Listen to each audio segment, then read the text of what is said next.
Welcome, fellow history detectives. You ready? We are on a mission today to solve a giant mystery. A mystery about some of the most amazing places on our planet. So let's get right to it, because the past is just packed with clues that are waiting for us to find them. Whoa, okay, first, just look at this. The incredible pyramids of Giza. I mean, can you imagine these giant triangles of stone just reaching for the sun? And they've been sitting there in this huge ocean of sand for thousands and thousands of years. And they built them way before we had any fancy tools or cranes. It's a true wonder of the world. And that gets us to our big case today. Out of all the places on the entire Earth, why did they build these massive wonders right in these exact spots? Was it just, a lucky guess? Or were these ancient people following some kind of secret map? All right, let's start the investigation. Okay, let's dive into our first clue. We're heading to ancient Egypt and some other really early civilizations. We're going to travel back in time to where some of the very first great cities were born. This is where we're going to hunt for our first major clue. Now this is really interesting. Look closely at this map with me. See where all those dots are? The first big civilizations. We're talking places like Egypt, Mesopotamia, the Indus Valley. They all popped up in very similar kinds of locations. See that? It's a pattern, detectives, and a good detective always pays attention to the pattern. So let's just pretend for a second. Let's put ourselves in their shoes. If you had to build a brand new home, a city for thousands of people, what's the number one thing you would need every single day just to survive and grow? Yes, a river. You got it. Rivers were kind of like superheroes for ancient people. They had these three amazing powers. First, of course, fresh water to drink. Second, when the river flooded, it left behind this rich, dark soil. Let's call it magic mud. That was perfect for growing tons and tons of food. And third, that river was like a natural highway for boats, so people could travel, trade things, and connect with other towns.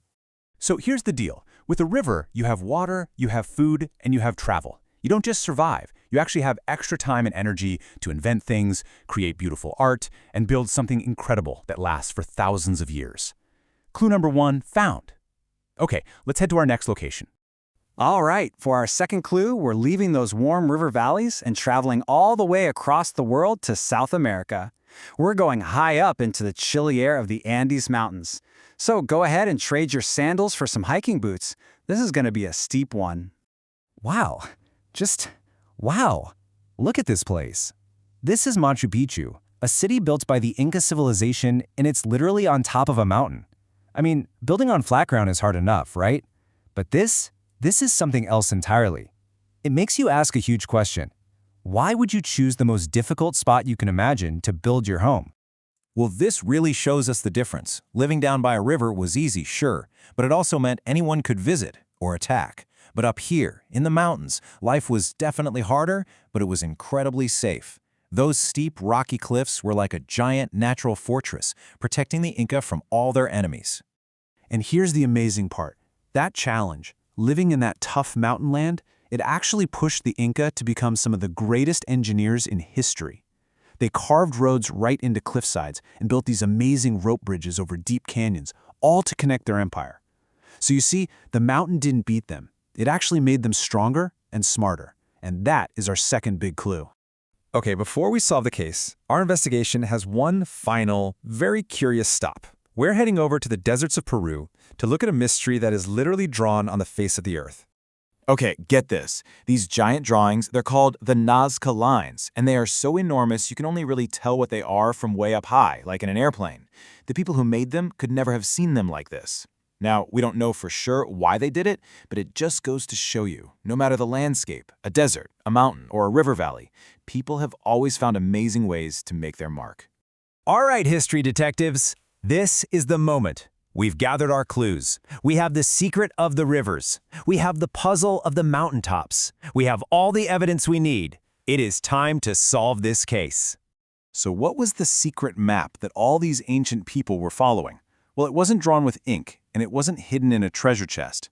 The secret map was the Earth itself. The solution to our mystery is one big, important word, geography, which is really just a fancy word for the Earth's features. Its rivers, mountains, deserts, and seas. So here's the big takeaway. The land kind of tells people what's possible. First, geography gives people the things they need to survive. Second, it can protect them from danger. And third, it challenges them to become more creative and clever. The Earth itself shapes human history. Case solved. Fantastic work today, detectives. You've cracked one of history's biggest codes. So let's do a quick recap of everything we discovered on our investigation. You now know one of the biggest secrets of world history. Pretty cool, right? So the next time you look at a map, you won't just see a bunch of lines and names. You'll see the secret stories hidden in the land itself, the rivers that gave life and the mountains that offered protection. So, now that we've solved the mystery of the land, it really makes you wonder, doesn't it? What about those huge blue oceans that connect all the continents? I mean, they cover most of our world. How did they change the human story completely? Well, that sounds like an investigation for another time. Thanks so much for joining our investigation. Make sure you subscribe for more fun world history lessons for kids, families, and teachers. We'll see you on the next case.